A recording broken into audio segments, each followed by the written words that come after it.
ॐ वंशी विभूषितकरान्नवनीरदावात् पीताम्बरादरुणबिम्बफलाधरोष्टात् पूर्णेन्दुसुन्दरमुखादरविन्दनेत्रात् कृष्णात् परं किमपि तत्त्वमहं न जाने। मैं कमलेश झा, सहायक प्रोफेसर, जूथालाल संस्कृत महाविद्यालय, मझौलिया, पश्चिम चंपारण। मैं आज शास्त्रीय तृतीय खंड के छात्रों के लिए, जिनको कि पंचम पत्र के रूप में जिनका प्रतिष्ठा विषय व्याकरण है, उनको पंचम पत्र के रूप में परम लघु मंजूषा नामक पुस्तक पढ़ाई जाती है।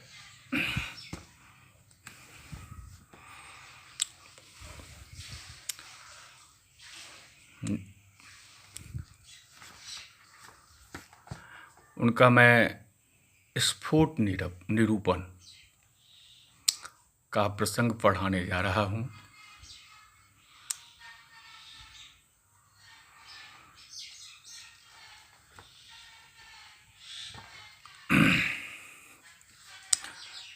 प्रस्तुत पुस्तक के रचयिता नागेश भट्ट, अर्थात परम लघु मंजूषा की रचयिता नागेश भट्ट हैं। अब स्फोट निरूपण के अंतर्गत ननु कोयम वृत्त्याश्रय शब्द, ननु कोयं वृत्त्याश्रय शब्द पर्णा प्रत्येकम इति चेत न द्वितीयादि वर्णोच्चारण व्यर्थापत्तेः नापि वर्ण संघातः उच्चरित प्रध्वंसित्वेन योगपद्यासंभवात् अभिव्यक्तेर उत्पत्तेर्वा क्षणस्थायित्वात् क्षणात्मक कालस्य प्रत्यक्षायोग्यत्वेन तदवच्छिन्न वर्णस्याप्य प्रत्यक्षत्वात् उच्चारणाधिकरणकालोत्तरकालवृत्तिध्वंस प्रतियोगित्वम् उच्चरित प्रध्वंसित्वम् इको जणच इत्यादौ तस्मिन्निति निर्दिष्टे परिभाषोपस्कृतवाक्यार्थेऽयं पूर्वो अयं पर इति नष्टस्य प्रत्यक्षविषयेदं शब्देन पूर्वापर्यव्यवहारयोगाच्च नत्वा स्फोटायनं व्याडिं शेखं भर्तृहरिं तथा भट्टोजिकौण्डनागेशान् शेषराजञ्च मण्डनं व्याख्यास्फुटविचारस्य तन्मते किरणावली बालं भट्टम् अनुसृत्य दुर्बलञ्च सभापति। इसकी व्याख्या इस प्रकार है कि वृत्ति निरूपणानन्तरं ननु कोयं वृत्त्याश्रय शब्दः इति वृत्ति निरूपणानन्तरं तदाश्रय शब्द निरूपणाय प्रकरणम् आरभते नन्युत्यादिना।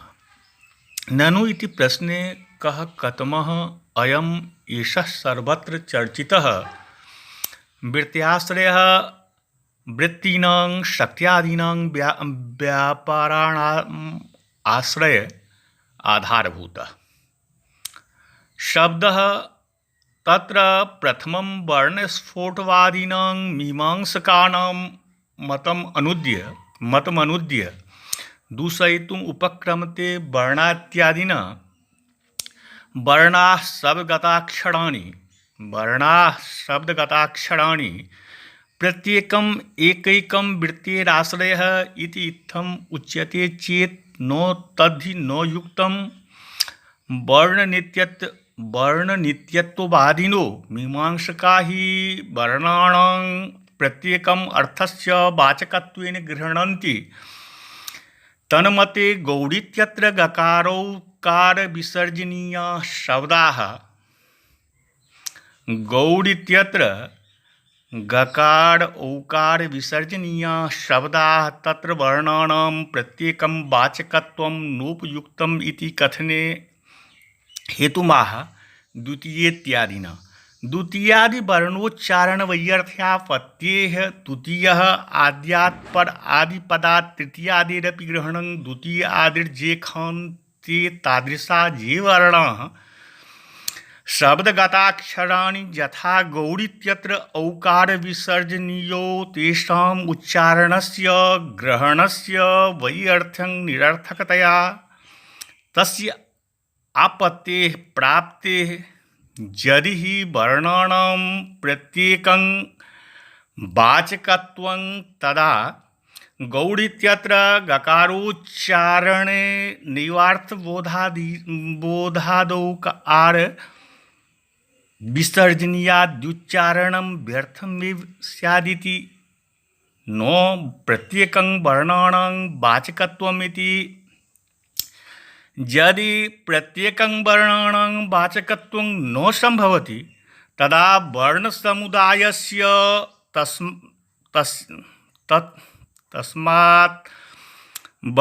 तदा वर्णसमुदायस्य तत्स्याद् इत्यत्राह नेत्यादिना नैव च वर्णसंघातः वर्णानां शब्दगताक्षराणां संघातः समुदाय एव वृत्त्याश्रय इति। तत्र हेतुमाह उच्चरितेत्यादिना वर्णानाम्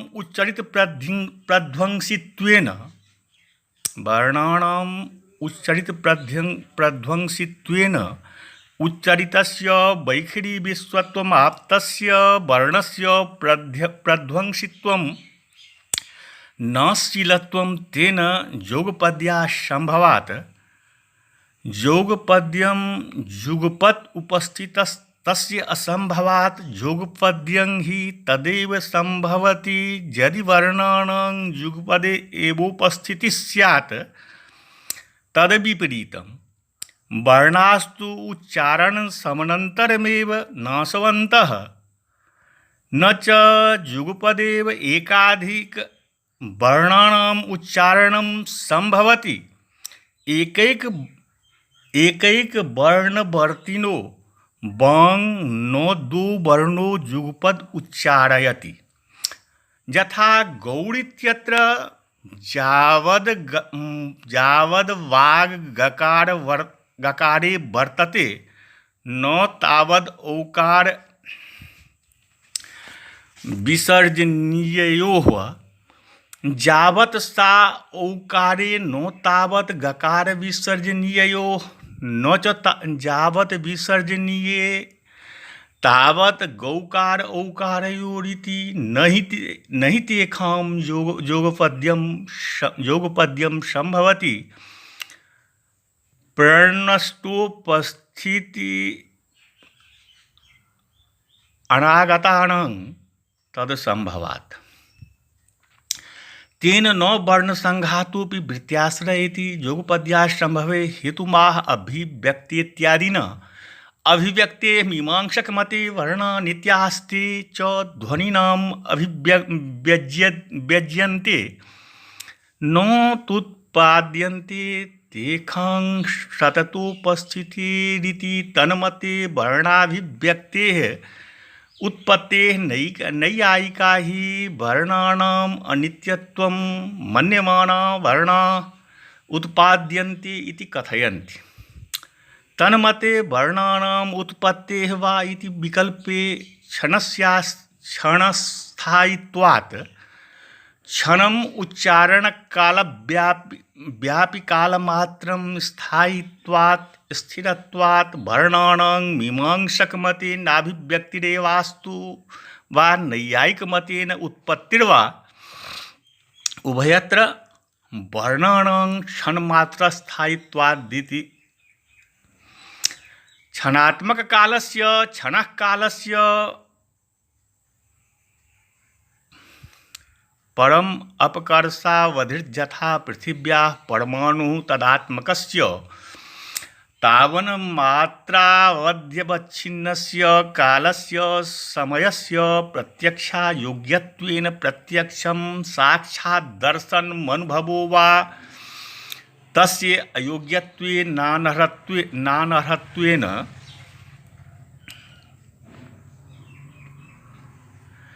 तदवच्छिन्न वर्णस्य तेन प्रत्यक्षायोग्य क्षणात्मक कालेन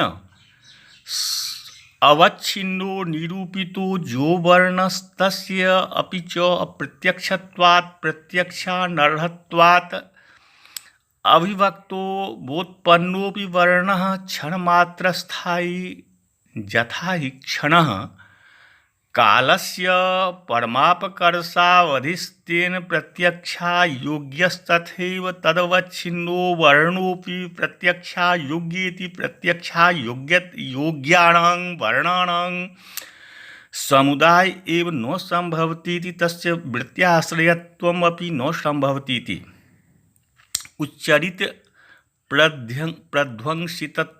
प्रध्वंसितत्वपदं व्याख्यति उच्चारणेत्यादिना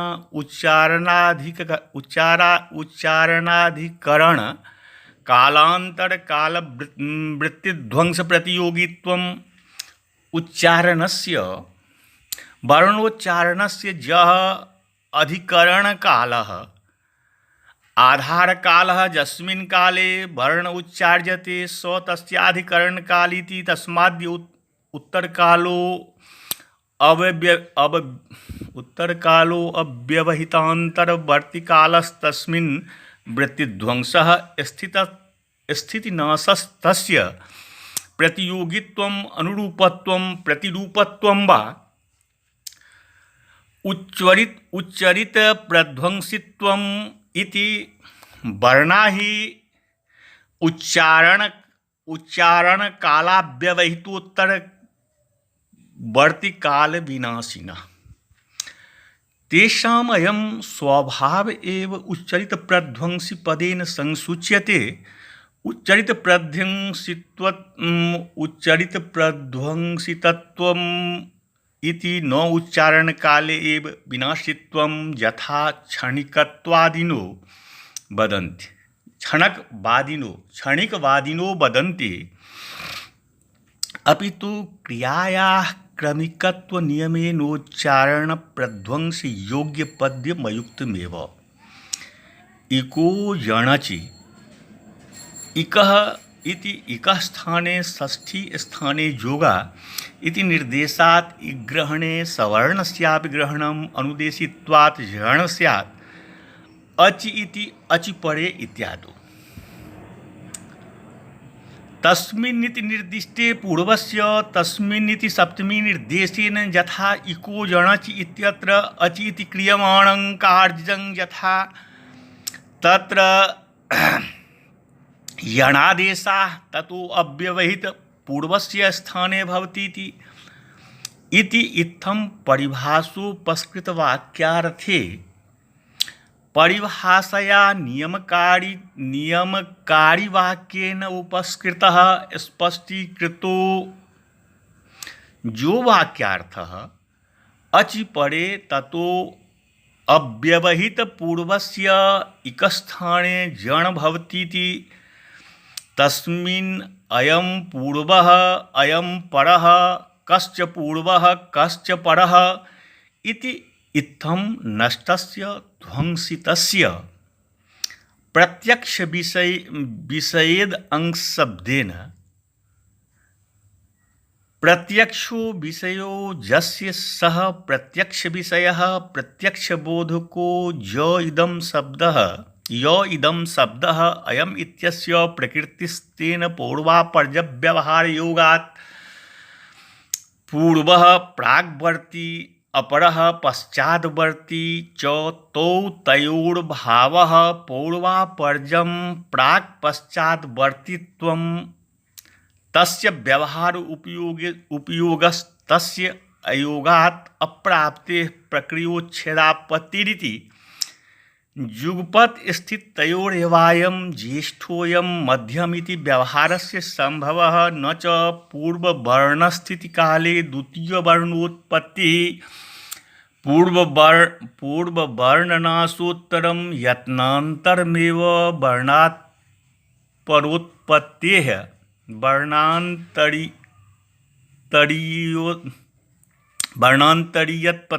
तरोत्पत्तेः नष्ट विद्यमानयो वर्णान्तरोत्पत्तेः नष्ट विद्यमानयो संबंधिनो अव्यवहितोत्तरत्वात् संबंधताया वक्तुम अशक्यत्वात् नापि वर्णसंघातः वृत्त्याश्रय इति।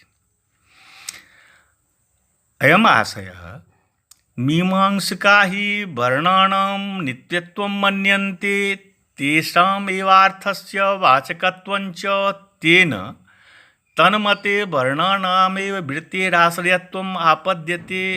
अत्रोच्यते तथा सति किं वर्णानां प्रत्येकं वाचकत्वम् अथवा वर्णसंघातस्येति निर्णयः कर्तव्यः। न हि वर्णानां प्रत्येकं वाचकत्वे संभवति तथा सति द्वितीयप्रभृतिवर्णोच्चारणस्य व्यर्थत्वात्। यदि गौः इत्यत्र गकारस्यैव वाचकत्वं तदा औकारविसर्जनीयोरुच्चारणं व्यर्थमेव।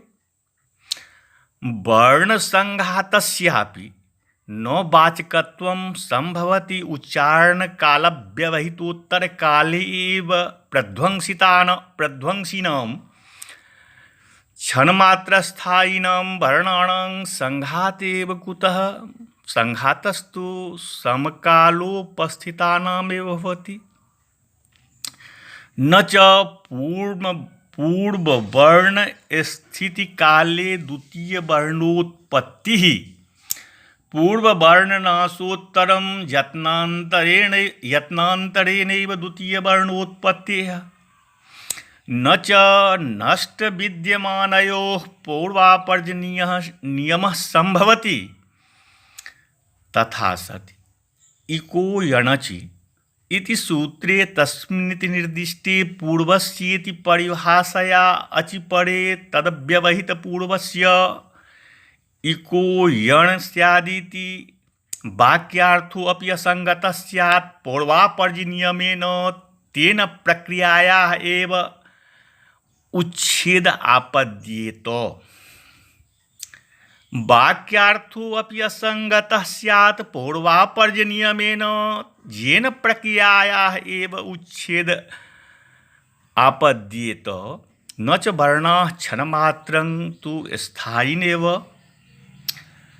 तेन तेषां संघाते का आपत्तिरिति वाच्यं क्षणस्य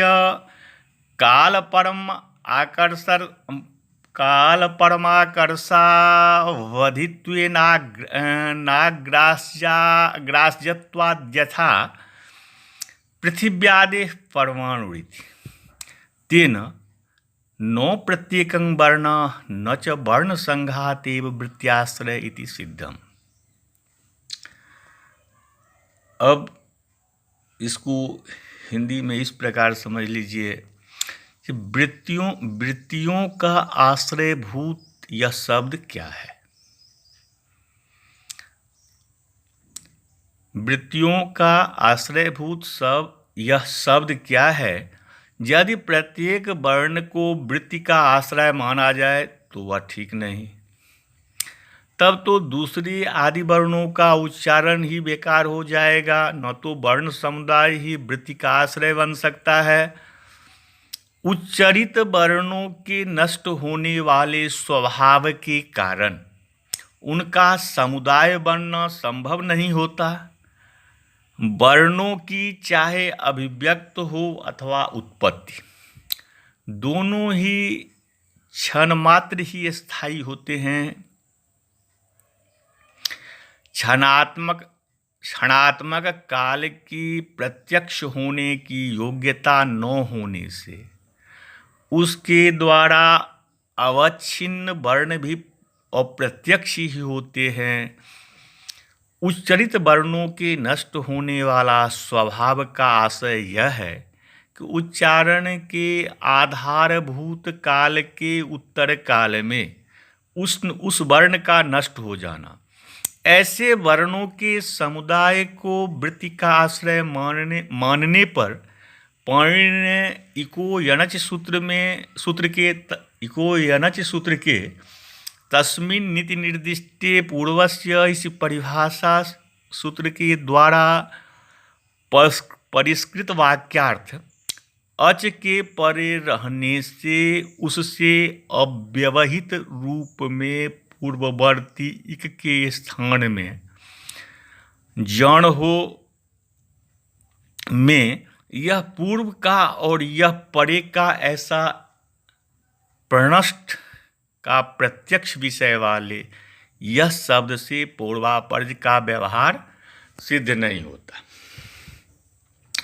इसका आशय यह है कि मीमांसक वर्ण को नित्य मानते हैं, वर्ण को ही अर्थ का वाचक भी मानते हैं, लेकिन यह ठीक नहीं है, क्योंकि यदि शब्द का प्रत्येक वर्ण वाचक होता तो फिर दूसरे वर्ण का उच्चारण ही बेकार हो जाएगा। गौ में यदि गकार ही गाय का वाचक हो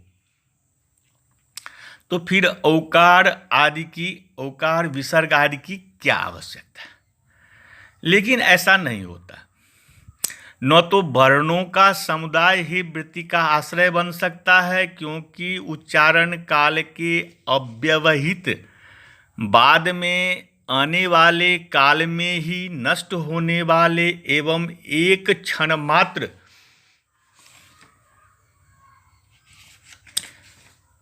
स्थायी वर्णों का समुदाय नहीं बन सकता। एक ही काल में एक से अधिक वर्ण उच्चारित नहीं होते। दूसरे वर्ण के उच्चारण के पूर्व ही पहले उच्चारित वर्ण नष्ट हो जाते हैं और नष्ट एवं विद्यमान का समुदाय ही नहीं होता। क्षण काल की सबसे छोटी इकाई है क्षण काल की सबसे छोटी इकाई है और वह प्रत्यक्ष नहीं हो पाती और उससे अवच्छिन्न वर्ण भी प्रत्यक्ष नहीं हो पाते। प्रणष्ट और विद्यमान का पूर्वापर्ज भी नहीं हो पाता, अतः वर्ण समुदाय भी वृत्ति का आश्रय नहीं बन पाता। अब यहाँ तार्किकों का मत है कि यतु तार्किका वर्णानाम अनित्यत्वेपि उत्तर वर्णे पूर्व वर्णत्वम् अव्यवहितोत्तरत्व संबंधेन संस्कारवशात् गृह्यते इति पदस्य प्रत्यक्षत्वात् शाब्दबोधः यद्वा पूर्ववर्णजाः शब्दाः शब्दन्यायेन चरम वर्ण प्रत्यक्ष पर्यन्तं जायमान एव सन्तीति न पद प्रत्यक्षानुपपत्तिः यद्वा पूर्ववर्णानुभवजन्य संस्कार सघ्रीचीन चरम वर्णानुभवतः शाब्दबोध इत्याहुः। इत्थं हि वर्णवाचकत्वं मतं युक्त्या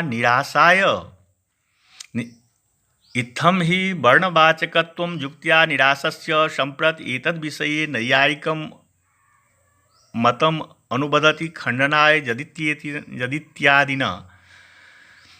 अत्र हि नैयायिकमतसम्बद्धाः शब्दबोधविषये त्रयः पक्षाः उपस्थापिताः। यत्राद्यो वर्णानाम् अनित्यत्वेपि पूर्वोच्चारित वर्णश्रवणजन्य संस्कारद्वारा उत्तरोत्तर वर्णोच्चारण समयेपि पूर्वोच्चरित वर्णानां ग्रहणं भवति, तेषाम् अव्यवहितोत्तरत्व संबंधेन येन पदस्य प्रत्यक्षत्वं संभवति। यतः शाब्दबोध इति द्वितीयस्तु उच्चरित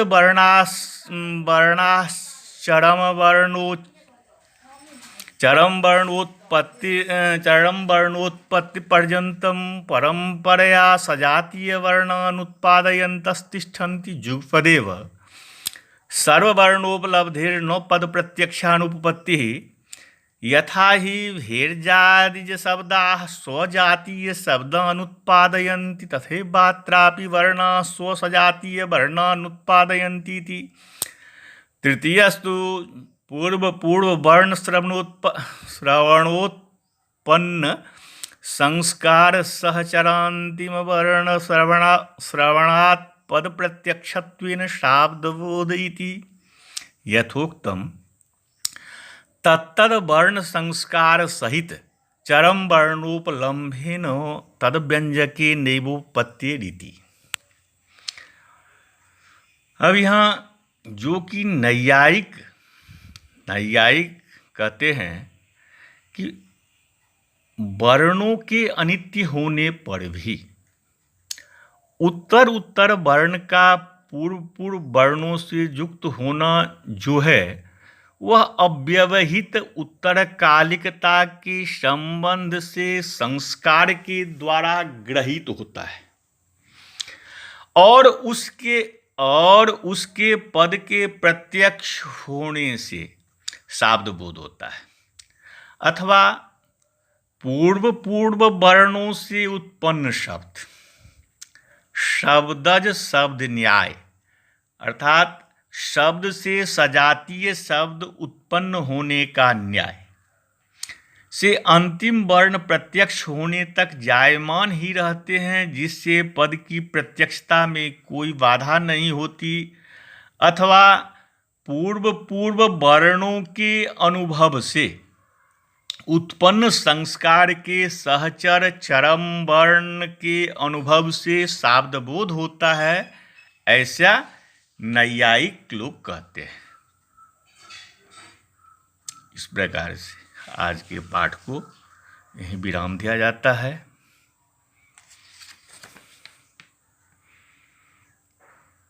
अब अगले पाठ में इससे आगे की पाठ स्फुट निरूपण आगे का पाठ पढ़ाया जाएगा। नमस्कार।